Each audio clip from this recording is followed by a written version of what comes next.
Bienvenidos una vez más a nuestro querido All Radiologist, esta reunión que hacemos 2 veces al mes de actividades académicas de la Universidad de Antofagasta. El día de hoy tenemos un invitado especial internacional. El doctor Fabián Valdés es médico radiólogo de la Universidad del Valle, Cali, Colombia. Actualmente él trabaja en Cali, en la Clínica Colombia, y nos va a dar una charla sobre drenajes percutáneos, básicamente nefrostomías y vía biliar. Es un placer para mí tenerlo acá, él es colega mío, somos graduados del mismo año, en el 2002, y para mí es muy placentero tener la oportunidad de tenerlo acá para que nos comparta este dato. No siendo más, doctor Valdés, le doy la palabra, bien pueda. Luis, muchas gracias. Primero, pues, agradecer por la invitación. La verdad que es un honor poder compartir con ustedes y me da mucha felicidad también ver a Luis en este momento ya terminando su residencia. Como mencionaba, nos conocemos ya hace bastante tiempo desde el pregrado. Les compartir un poco sobre algo que realizamos con cierta frecuencia aquí en la clínica en la cual me desempeño, que es en la Clínica Colombia.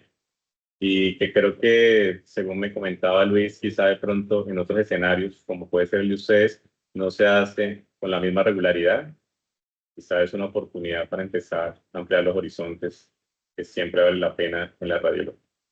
Elegí estos dos porque pienso que son buenos puntos para uno empezar a adentrarse en lo que son los procedimientos de drenaje, más allá de lo que es la paracentesis y la toracentesis, que quizás son los más sencillos y con los cuales todos ya tenemos una familiaridad suficiente. Cuando uno va a hacer un procedimiento, yo pienso que uno se tiene que responder unas preguntas. Y la primera es, ¿por qué lo hago? La segunda es, ¿cómo lo hago? Y la tercera es, ¿cuáles son las consecuencias de lo que yo hice? Y por lo tanto, el seguimiento. Entonces, en nefrolitiasis, la primera pregunta a responder es, bueno, ¿cuál es la ventaja de hacer una derivación en un paciente? Entonces, la ventaja es darle al paciente un alivio del dolor. Por supuesto, va a ser la causa por la cual probablemente esté consultando, pero lo más importante es evitar que ese paciente vaya a llegar a una falla renal. Que hoy en día lo que nos muestra la estadística es que más o menos 10% de los pacientes que llegaron a falla renal fueron desencadenados por una uropatía obstructiva. Entonces, ese es el aporte que le estamos haciendo al paciente. Ese es el por qué. Ahora viene, bueno, el a quién se lo vamos a realizar. Los urólogos cuentan con una herramienta que es maravillosa y que resuelve la mayoría de las circunstancias, y es la colocación de un catéter ureteral, que nosotros acá le llamamos catéter doble J. No sé si allá le tengan la misma denominación. Pero resulta que no todos los pacientes son candidatos a la colocación de un catéter doble J.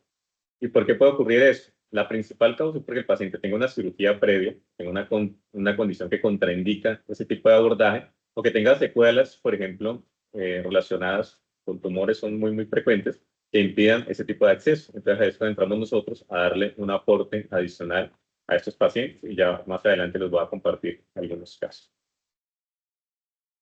Y ese quién también tiene que ir acompañado del quién no, porque la idea es que vamos a darle algo al paciente, con lo cual le vamos a mejorar sus condiciones, pero evitando en lo posible ir a generar un evento adverso. Entonces, hay que tener presente que todos estos procedimientos son considerados, de acuerdo al consenso de la Sociedad de Radiología Intervencionista, como procedimientos que tienen un riesgo alto de sangrado.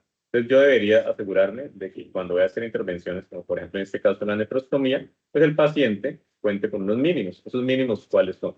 Que tenga un INR que esté por debajo de 1.5, que tenga un conteo de plaquetas que esté por encima de 50.000. Por debajo de eso, lo recomendado es corregir primero la condición y después llevar el paciente al procedimiento. La siguiente pregunta es, bueno, ¿le voy a colocar antibióticos o no le voy a colocar antibióticos a este paciente? Nuevamente, me remito a lo que dice la guía de radiología intervencionista, y lo que dice es, sí, esos pacientes deben llevar antibiótico de forma rutinaria como profilaxis. ¿Cuál? Bueno, ahí ya podemos entrar en discusiones, pero sin embargo la guía también nos da algunas recomendaciones, como en este caso, ceftriaxona. Una vez cubierto esto, entonces ya podemos pasar a, bueno, el cómo. ¿Cómo voy a realizar yo este procedimiento? La forma en la cual yo voy a ubicar al paciente tiene dos posibilidades. Idealmente, lo que se ve en la mayoría de sexos es de cúbito prono, es decir, con el paciente boca abajo, para tener un abordaje en el cual despejamos fácil, porque retiramos áreas intestinales, cualquier otro tipo de interposición que nos pueda generar dificultad. Pero si el paciente por alguna razón no tolera el prono de forma completa, pues se podría hacer una variación que sería colocarlo de cúbito lateral, una inclinación ligera, apoyándonos quizá en algún tipo de elemento que nos permita sostenerlo durante el tiempo suficiente en esa posición y después continuar el abordaje. Hay muchos lugares que hacen esto con anestesia local solamente. Mi recomendación es que en lo posible se haga con sedación, porque a pesar de que puede llegar a ser relativamente sencillo y rápido, sí hay casos en los cuales la molestia para el paciente es significativa y si lo podemos reducir contando con una sedación, pues va a ser mucho mejor. Hacer la función, por supuesto, dirigida por ecografía, tomando como referencia el punto de acceso a la línea axilar posterior, pero haciéndolo guiado por ecografía. Y aquí en esta gráfica te los coloco para recordar algo, y es que de acuerdo a la manera en la cual llega el aporte sanguíneo al riñón, tenemos una zona que tiene una menor vascularidad, que en muchos libros se describe como el plano vascular de Brody. Ese vendría a localizarse 2/3 anteriores uniéndose con el tercio posterior. En esa localización es donde tenemos menos riesgo de que el paciente vaya a ser sangrado. Entonces, idealmente vamos a tratar de elegir ese punto. Una vez hacemos la punción y llegamos a la pelvis, a nuestros cálices y posteriormente a la pelvis, pues vamos a colocar contraste para verificar que estamos en el lugar correcto. Y una vez hacemos eso, vamos a abordar el sistema con el paso de una guía metálica usualmente. Según el tipo de aguja que utilicemos, pues va a ser el diámetro de la aguja. Normalmente utilizamos agujas de un diámetro reducido. En la clínica utilizamos una aguja Chiva 20, por la cual podemos pasar una guía número 018, que es una guía bastante delgada, y a partir de eso continuar con el procedimiento. En algunos lugares utilizan una dilatación secuencial con KIP, que también viene ya predeterminada, entonces se puede ir haciendo poco a poco. Y finalmente es la colocación del catéter, la comprobación y la fijación. Paso un poco rápido, pero no se preocupen que ya aquí lo voy a ampliar un poco más. Entonces, es técnica de Stelling. Realizo la punción en el plano avascular, normalmente de abajo hacia arriba, el grupo calicial medio o inferior, y después de que ya realizo esa punción, entonces lo que voy a hacer es una abordaje con una microguía, es decir, una guía de estas 018, y a partir de eso, entonces puedo empezar a colocar mi sistema de dilatadores.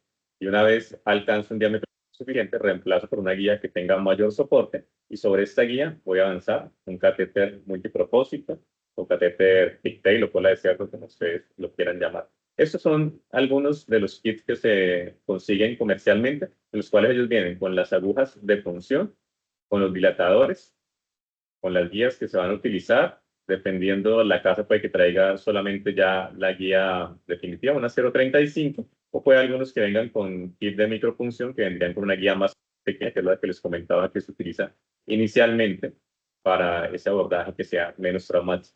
Y ya finalmente pues, se deja la colocación del catéter pigtail o el catéter de drenaje. Y les voy a compartir 3 casos con los cuales podemos ilustrar eso. Mira esta tomografía, ¿verdad? Un paciente en el cual ya desde el hígado empezamos a ver que tiene unas lesiones que eran de tipo metastásico.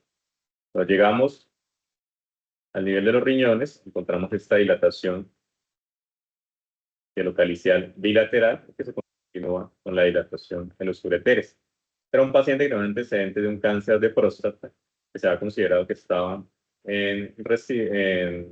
bueno, tuvo resolución y después una recidiva, pero antes de llegar a esa recidiva se le ha colocado una prótesis de pene, todo venía bien, hasta que el paciente recae y empieza otra vez con masa pélvica y con dilatación ureteral secundaria.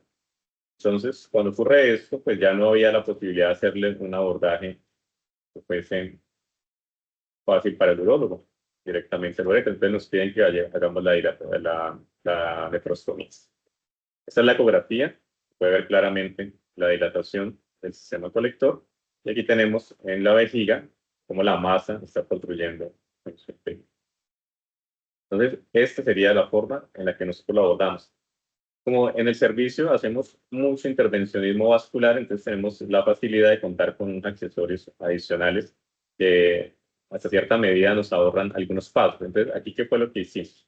colocamos, primero hicimos una punción con una aguja activa número 20. Después, a través de esa aguja, colocamos una microguía 018 y colocamos el sistema de introductor que se utiliza para hacer los cateterismos cardíacos, que es un introductor número 6 French. Entonces, ya con eso hemos logrado una dilatación bastante cercana a la definitiva, que va a ser la colocación de un catéter multipropósito 8 French. Y una vez tenemos esto, entonces podemos avanzar por ese introductor una guía hidrofílica 035. Sobre esa guía dejamos colocado nuestro catéter multipropósito. Si uno no tiene una guía hidrofílica, pues puede utilizar cualquier guía 035, una teflonada o de cualquier otra característica, inclusive una metálica. La ventaja de utilizar una hidrofílica es que tiene un menor riesgo de hacer una lesión en el sistema conductor. Siguiente caso, paciente también con una gran masa, se la pueden ver aquí en la resonancia, también pélvica, relacionada con un tumor de próstata, que impedía un acceso para el urólogo. Nuevamente había que derivar este paciente. Y previo a eso, en la ecografía vemos que no tiene una gran hidronefrosis, tanto en su lado derecho como en su lado izquierdo. Hay que derivar ambos lados. Entonces, mismo procedimiento, punción con aguja chiva, cualquier aguja pues, que tenga un diámetro reducido, microguía, y después sobre la microguía introductor o dilatador según la secuencia que vayamos a utilizar. Y una vez tenemos resuelto esto, entonces ya podemos pasar a intercambiar por una guía de soporte mayor, una 035, y sobre esta colocar un dispositivo de drenaje, en este caso pues un catéter. Y así sería como queda el paciente ya derivado ambos lados. Ya para concluir esto referente a la nefrostomía, miren este caso, no todas son por tumores. Si ustedes notan, hay líquido en el espacio retroperitoneal del lado derecho. Este es el ureter pintado por contraste. Se nota cómo el contraste se está ubicando por fuera del contorno del ureter, nuestra luminización de ese contraste. ¿Qué ha ocurrido? Este paciente tenía una nefrolitiasis, el urólogo lo llevó al procedimiento y durante el procedimiento rompe el ureter. Entonces, cuando ocurre eso, el urólogo nos llama y nos pide que por favor tratemos de darle una alternativa. Era un caso que tiene un grado de dificultad adicional porque ustedes notan aquí la dilatación de la pelvis renal no existe, el paciente no está como los anteriores con un proceso obstructivo claramente establecido. Entonces llegar aquí puede ser un poco más difícil, pero se puede hacer. Tips que yo le puedo decir sobre esto, colocarle bastante líquido al paciente si no tiene contraindicación antes del procedimiento para ayudarlo a dilatar. Si están utilizando fluoroscopia, colocarle medio de contraste endovenoso para que excrete y ayude a guiar la función. Y una adicional también, si no hay contraindicación, sería colocarle furosemida para ayudar a que esté bien dilatada la pelvis durante el procedimiento. Miren cómo estaba roto aquí el ureter. Y pasó algo bien interesante cuando hicimos el procedimiento, y es que aquí llegábamos con la guía hasta el punto donde estaba la zona con... Desde que pasemos acá, vamos a volver a este primero. Miren cómo llegábamos hasta el sitio y ahí queda la guía. Pero después de trabajar un poco, encontramos que logramos avanzar la guía por el sitio y dejarla en vejiga. ¿Y eso porque es importante? Porque inmediatamente hablamos con el urólogo y le dijimos, tenemos la guía en vejiga, ¿quiere que se la dejemos en ese lugar? Perfecto. ¿Por qué? Porque él lo que hacía es que ya entraba por uretra, llevaba a vejiga, aprovechaba esta guía y a través de ese sistema colocaba un doble J, que fue lo que se hizo con el paciente. Ya era simplemente cuestión de esperar a que cicatrizara el ureter y no requería en ese momento un procedimiento adicional. Ese es el principio de las intervenciones en riñón. Y lo tomo como el primer punto porque la viabilidad puede ser una variación con ciertos grados adicionales de complejidad de lo que estamos viendo previamente en el riñón. ¿Cuándo hacer una derivación de viabilidad? Bueno, esto parece como mucho, pero realmente se lo voy a resumir de una manera sencilla. Pero lo primero es que el paciente no sea candidato a una intervención de tipo quirúrgico, por lo menos en ese momento, y requiere, por esa dilatación que tiene, por esa compresión de la viabilidad, por esa obstrucción, hacer un tipo de derivación. Entonces, eso es lo primero. Puede ser definitivo o puede ser temporal. Definitivo, el paciente tiene cáncer, la expectativa de vida es corta y lo que queremos es paliar, en este caso sería temporal, sería definitivo. O puede ser temporal si una obstrucción es de tipo benigno Lo que queremos hacer es dar un tiempo para derivar el paciente para que clínicamente mejore y en un segundo tiempo plantearnos o que se le haga una intervención quirúrgica o también por vía endoscópica o por la misma vía que nosotros obtuvimos. Ya les voy a mostrar un caso de ese tipo. Tratar de obtener permeabilidad nuevamente completa de la vía biliar, ejemplo, colocando un stent. Riesgo de sangrado, igual del que hablábamos previamente en nefrostomías. Entonces, lo que dice la guía de radiología intervencionista, alto riesgo de sangrado, hay que tener INR por debajo de 1,5, plaquetas más de 50.000 antes de entrar. ¿Requiere antibiótico? Sí, todas las intervenciones en vía biliar, idealmente hay que hacer profilaxis antibiótica. ¿Cómo la hacemos? Entonces, esto que yo les he colocado aquí es lo que escriben los libros de una forma previa cuando se hacía a ciegas. Hoy en día yo creo que hacer esto a ciegas no tiene sentido, con un ecógrafo es mucho más accesible inclusive que un fluoroscopio y nos va a dar una mayor seguridad sobre el procedimiento que vamos a realizar. Pero ¿cuáles son los puntos en común? Pues primero colocar anestésico para que el paciente tenga la menor molestia posible y llegar hasta la cápsula y en lo posible nuevamente utilizar sedación. Se puede acceder por lado derecho, lado izquierdo o inclusive bilateral. Ejemplo, el paciente tiene un tumor Klatskin que está generando dilatación y no hay comunicación lado derecho lado izquierdo, pues debo hacer un abordaje bilateral. Antes, ¿qué era lo que se hacía? Por fluoroscopia, se entraba por la línea medaxilar y se apuntaba de abajo hacia arriba y se iba buscando como el hilo, tratando de llegar a unos radicales que estuvieran más dilatados. Pero hoy en día, pues ya no tenemos necesidad de hacer eso, simplemente con ecógrafo buscamos cuál es el radical objetivo y ahí llegamos. Una vez estamos en el punto con una aguja, igual una chiva delgada, normalmente una 20 puede ser una buena elección, pasamos una guía, una microguía, una 0,14 o puede ser una Lunderquist para asegurar ese acceso. Y después de que lo tenemos, empezamos a ir dilatándolo poco a poco. Lo que viene en los kits son esto. Un interno de 2 frames con una vaina externa de 5 frames. Es una alternativa comercial un poco más costosa o si no, podemos utilizar la técnica de los introductores que ya les mostré previamente y funciona muy bien y es un costo menor. Y al final lo que debemos dejar en el paciente es un catéter de drenaje, 6 u 8 frames. Aquí en Colombia normalmente los 6 frames son muy difíciles de conseguir, casi siempre dejamos en los pacientes 8 frames. Y no es una mala opción, además se obstruye menos. Entonces yo creo que no es algo que esté mal hacer. Si durante el procedimiento se logra avanzar al duodeno, pues hay que pensar la posibilidad, aprovechar para eventualmente no dejar una derivación interna externa, sino plantearle al paciente la posibilidad de dejarlo derivado solamente de manera interna. Les traigo un pequeño video que hice acerca del procedimiento. En la ecografía realmente está la clave, identificar el radical y llegar a funcionar. Una vez llegamos, nos aseguramos que estamos en el lugar correcto porque tenemos un retorno de este líquido verde que es solamente bilis. Y entonces cuando ya lo tenemos asegurado podemos empezar a pasar una guía muy delgada. En este caso es la guía del introductor radial, la guía 018. Terminamos de avanzar, podemos verificar en ecografía que estamos avanzando de manera correcta o con fluoroscopia, cualquiera de las dos es una buena alternativa. Y una vez terminamos este momento, esta fase, el procedimiento ya está casi que en un 50% terminado. Lo que viene aquí en adelante es más sencillo. Esto realmente es lo difícil, alcanzar la viabilidad. Después retiramos la chiva. En este caso, pues es un introductor radial de arteriografía que están viendo acá, pero se puede utilizar el que viene en el kit completo, que era el de 5 y 2 frames en sentido coaxial. Cualquiera de los dos funciona.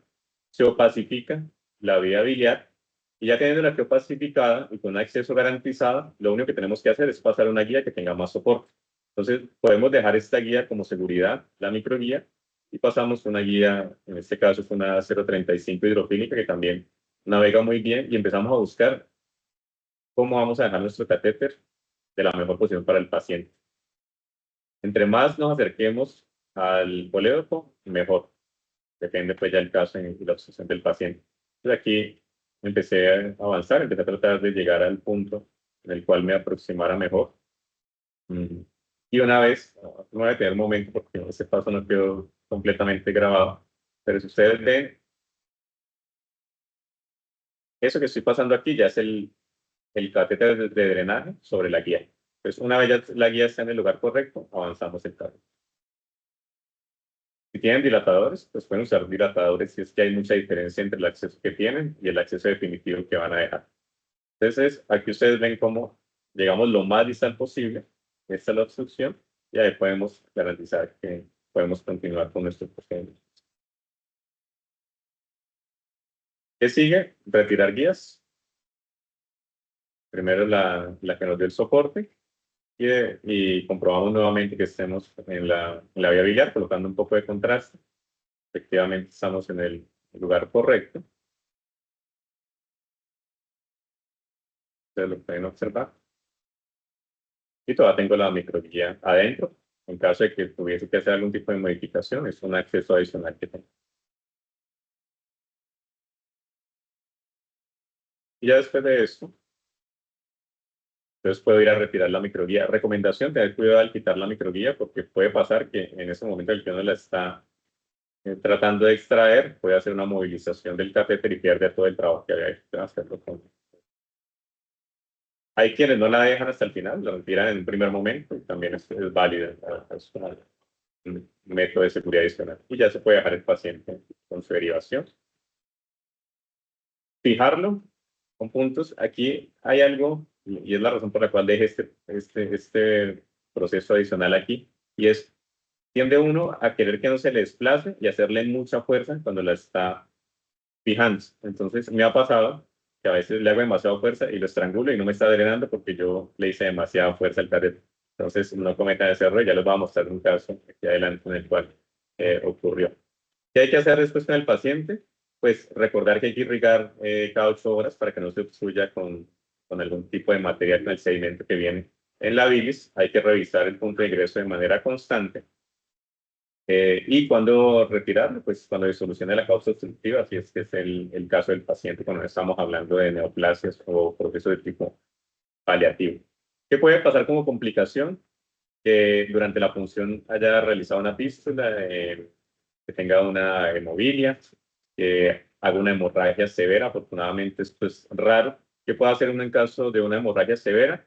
Pues estabilizar el paciente, por supuesto, transfundirlo si es necesario y tratar de colocar un catéter de mayor diámetro para que simplemente por tamaño haga presión y disminuya el sangrado. Si persiste, pues que empezar la alternativa a hacer arteriografía y buscar el sitio de sangrado. ¿Se puede tratar de ofrecerle algo abierto? Sí, pero en lo posible les va mejor si se hacen por arteriografía. Complicaciones ya muy raras, pues que hagan una laceración hepática, pero al hacerlo en forma secuencial eso es poco probable y que uno pueda llegar a generar una pancreatitis. En este caso, paciente con un tumor periampular, dilatación de toda la vía biliar. Aquí hacemos el acceso, colocamos la microguía a través de un set de micropunción, después el introductor, avanzamos la microguía, después sobre el introductor colocamos una guía de soporte y sobre esta guía de soporte avanzamos el catéter de drenaje, es multipropósito. En un principio queríamos dejarlo acá muy distal, pero la verdad cada vez que tratábamos, como veníamos de un radical muy distal, de dejarlo abajo, intentaba otra vez devolverse, entonces pues lo dejamos comunicando del lado derecho al lado izquierdo, tampoco es un inconveniente, y más adelante si quiere intentar otro procedimiento, no hay problema. Y miren esto, lo primero que les voy a mostrar aquí es, miren cómo está estrangulado el catéter. Y lo habíamos colocado y está drenando todavía, pero lo habíamos fijado con demasiada firmeza. Entonces esto hay que evitar. Y ya el paciente tenía un trayecto que considerábamos maduro, entonces, aunque era un paciente con un tumor, algo que le podíamos ofrecer para mejorarle su calidad de vida era dejarle un stent. Y eso fue lo que hicimos. Pasamos una guía, ya logramos avanzar, avanzamos lo suficiente hasta que llegamos al duodeno. Después colocamos una guía de mayor soporte y un catéter que nos iba a permitir empezar a colocar balones y después el stent. Que ustedes ven aquí es todo el stent que colocamos con el extremo distal en el duodeno y proximalmente aquí en el hepático común. Empezamos a dilatarlo, esto es dilatación, subimos, lo dilatamos para que nos diera un buen diámetro y ese es el resultado final, el medio de contraste, pasando muy bien por el stent y llegando al duodeno. No se retira de forma inmediata la derivación externa, en caso de que exista una falla, es una medida de precaución. Una vez ya sabemos que se resolvió el caso, que podemos retirar eso. Y ya para finalizar, entonces algo que yo creo que ustedes, que no lo están haciendo, pues los invito a considerarlo porque es algo que se ve con bastante frecuencia en las unidades de cuidados intensivos y que mejora mucho la condición de los pacientes, y es hacer derivaciones biliares en colecistitis, hacer una colecistomy. ¿Para qué se hace? Pues si el paciente no tiene cálculos, puede ser el tratamiento definitivo cuando tiene un proceso inflamatorio. O puede ocurrir lo siguiente, y es que el paciente tenga una colecistitis y tenga un grado de severidad asociado a una condición que impida que ese paciente pueda ser llevado a cirugía. Entonces, miren, si el paciente tiene un grado leve, pues no hay que hacer nada, observación, pero vamos a centrarnos aquí. Grado moderado y severo. ¿Qué habría que hacer con ese paciente? Normalmente, llevarlo a cirugía y colecistectomía. Pero hay pacientes que tienen un ASA elevado, que tienen una condición que contraindica la cirugía en ese momento. Entonces, lo que se debe hacer es drenaje y más adelante, si es posible, llevarlo a colecistectomía o si definitivamente el paciente no es candidato a cirugía, observar y ver si ocurre mejoría. Eso es lo que dice las guías de Tokio acerca de la clasificación. Solamente pues para mencionarlo, aquí estaríamos trabajando en los moderados y severos que tengan contraindicación para la colecistectomía. Valga la aclaración. ¿Cuándo no hacerlo? Cuando no encuentre una ventana, cuando el paciente de pronto el pronóstico no sea el mejor y ya en la discusión que se haga con los demás médicos tratantes considera que no se va a beneficiar. Relativo, que tenga algún trastorno de la coagulación, ya vimos que es cuestión de corregirlo, que tenga un cáncer de vesícula biliar, porque podríamos en este caso estar generando una diseminación, o que tenga una vesícula que esté colapsada, lo cual pues ya estaría como en contra de ese primer diagnóstico. Técnicas, básicamente, o Seldinger, como acabamos de ver en la anterior, o técnica directa, Trocker. Cada una con ventajas y desventajas. La principal desventaja de Seldinger es que necesito tener fluoroscopia para poder realizarlo. Si solamente tengo ecógrafo, irme por la guía por hacerlo por Trocker. Y después viene la discusión, ¿atravieso hígado o no atravieso hígado cuando vaya a hacer el procedimiento? Se decía, y todavía algunos textos lo mencionan, que es mejor la vía transhepática porque ese hígado que yo estoy atravesando me sirve como un tapón y evita que vaya a hacer fugas hacia el peritoneo. Entonces, eso es algo que es teórico, pero que en la práctica no se ha visto que realmente ocurra tanto así. El problema es que aumenta el riesgo de sangrado. Conclusión, elija la que usted se sienta más cómodo, realmente no está haciendo una mala práctica en ninguno de los casos. ¿Qué es lo que hay que tener? Pues muy parecido a lo que necesitamos en una derivación de vía biliar, inclusive se puede hacer con menos elementos, ya se los voy a mostrar. Se hace en técnica de Seldinger. Entonces, anestesia hasta la cápsula, funcionan, avanzan una guía, dilatan el trayecto siguiendo el sentido de la guía, porque aquí es donde uno comete los errores. Si no sigue el trayecto de la guía, dobla la guía y pierde todo el acceso. Y finalmente, intercambia por el catéter. Recomendación, aquí sí o sí utilizar dilatadores, porque uno no lo tiene presente, pero la pared de la vesícula es gruesa, es difícil de atravesar y a veces ahí cometemos errores y perdemos todo el acceso. Técnica de trocar, que es la que yo les recomiendo y que me parece que es lo más sencillo, es cuando se dispone solamente de ecografía. ¿Qué hay que hacer? Pues buscar cuál es el trayecto más corto que vamos a encontrar. Lo hacemos con anestesia hasta la cápsula, nuevamente sedación, si es posible, también para disminuir esa molestia. Y cuando ecográficamente vemos que alcanzamos la pared de la vesícula, no empezar a empujarla porque la empezamos a desplazar, sino que una vez llegamos ahí, con decisión, con un golpe seco, inmediatamente atravesarla y dejar el catéter. ¿Cuáles son los cuidados? Enviar muestras al laboratorio siempre es una buena idea. Fijarlo muy bien para que no se vaya a desplazar. Hacerle lavados sin aspiración, porque si aspiramos, dejamos barro biliar, dejamos algún cálculo que pueda llegar a obstruir la vía que ya tenemos. Entonces, solamente lavados. ¿Con cuánto? Con 5 a 10 cc de solución salina está bien. Y verificar cuándo ya haya empezado a disminuir el drenaje. ¿Cuándo se puede retirar? Idealmente que hayan pasado al menos 2 semanas para que el trayecto esté maduro y no tengamos problemas de que vamos a tener fugas a peritoneo, que puede ser muy incómodo para el paciente. Complicaciones son raras también, pero igual hay que tenerlas presentes. Probables, más comunes, hemorragia o, y aquí vuelvo, insisto, idealmente tener el acompañamiento del anestesiólogo, que me haga bradicardia, que me haga una hipotensión, pues, por el dolor, por la molestia, que me haga un vaso vagal. Y finalmente la peritonitis biliar, que ya vimos cómo evitar. Si usted elige atravesar el parénquima, pasa lo siguiente.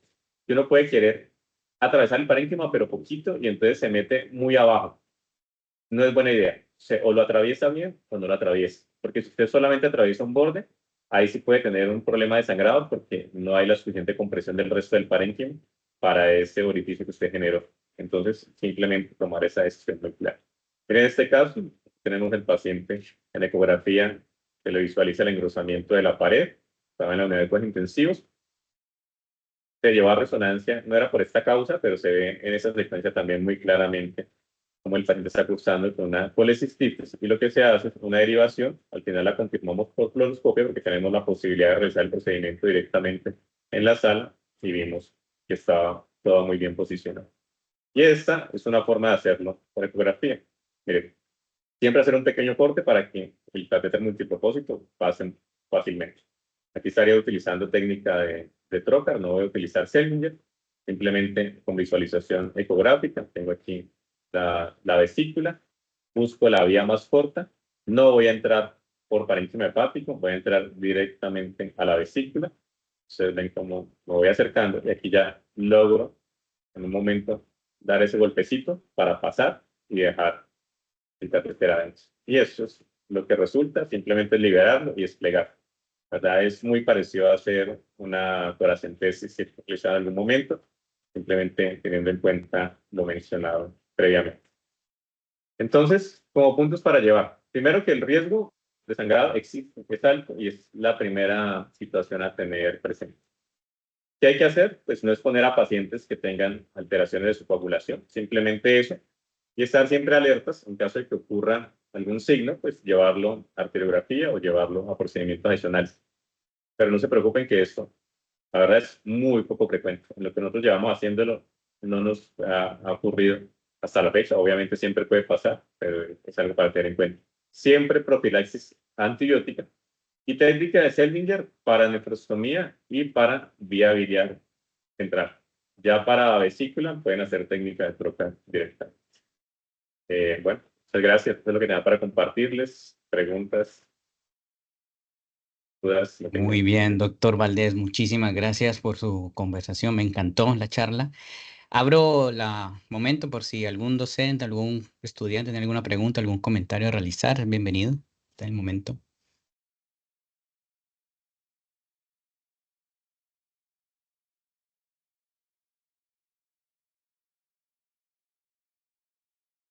Vladimir que está rotando por intervencional.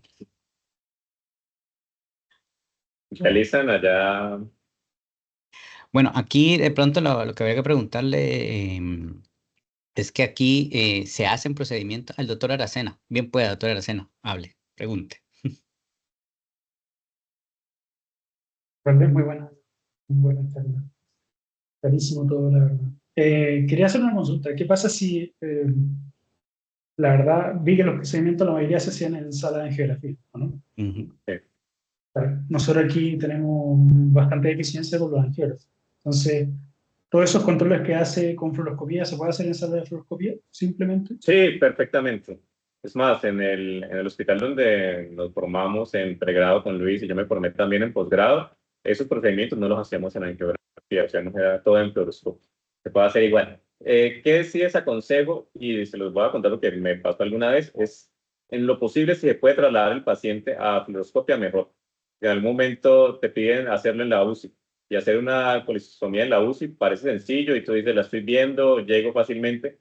Pues fui, traté de hacerla, el paciente no estaba bien sedado, se mueve, quedas con la duda, tienes que abortar el procedimiento y después revisar si hiciste fuga biliar, si hiciste sangrado.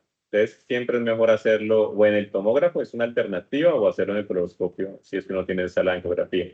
Pero es bueno verificar siempre al final con una imagen adicional. Muy bien. Vladimir está levantando la mano.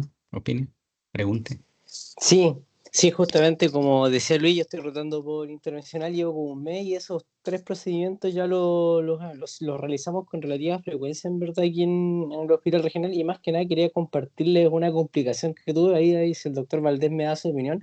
porque ya tuve mi primera complicación a todo esto en el Todas las procedimiento. tenemos. Estaba haciendo una nefrostomía y al momento de meter la guía, que habitualmente el procedimiento no es como muy doloroso, y estoy metiendo la guía y la paciente empieza con dolor. Entonces al momento de nosotros ver qué está pasando, no sé cómo, pero como que se disecó el uréter, y de ahí cuando metimos contraste para ver, aparentemente teníamos el contraste extrauretral y estaba como disecando un poco la pared del uréter. Al final con el doctor Rodríguez nos arreglamos retirando un poco y igual la nefrostomía quedó bien puesta. Pero en verdad fue una complicación que no sé cómo pasó, al final nos dimos cuenta porque estaba con dolor, pero bueno, eso, para compartirle la experiencia de que a veces esas cosas llegan a ocurrir. Muchas gracias. Sí, ocurre. También nos llegó a pasar alguna vez cuando nos estábamos formando.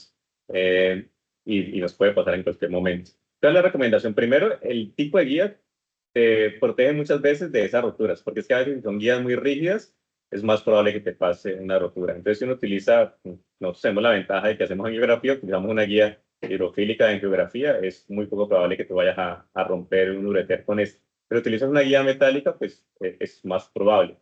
¿Qué pasa en ese caso? Lo que hicieron es perfecto, o sea, tratas de reubicarlo y por el mismo acceso dejar el catéter una vez ya lo has reubicado. Si eventualmente no puedes por ese mismo acceso, pues lo que tienes que tratar de conseguir un nuevo acceso en ese momento antes de que te descomprima todo el sistema colector para dejar el paciente derivado, porque ese es el tratamiento del paciente, dejarlo derivado. Entonces tienes que buscar la manera de operar.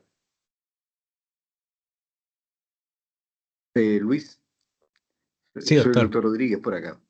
Bien, pues, doctor. Oye, muy bien, estaba ocupado en otras cosas, pero igual puse atención a su presentación, me gustó mucho, sobre todo con algo que hemos conversado con Aracena, era respecto de la subutilización nuestra de los ecógrafos, pero es porque no tenemos disponibilidad de angiógrafo.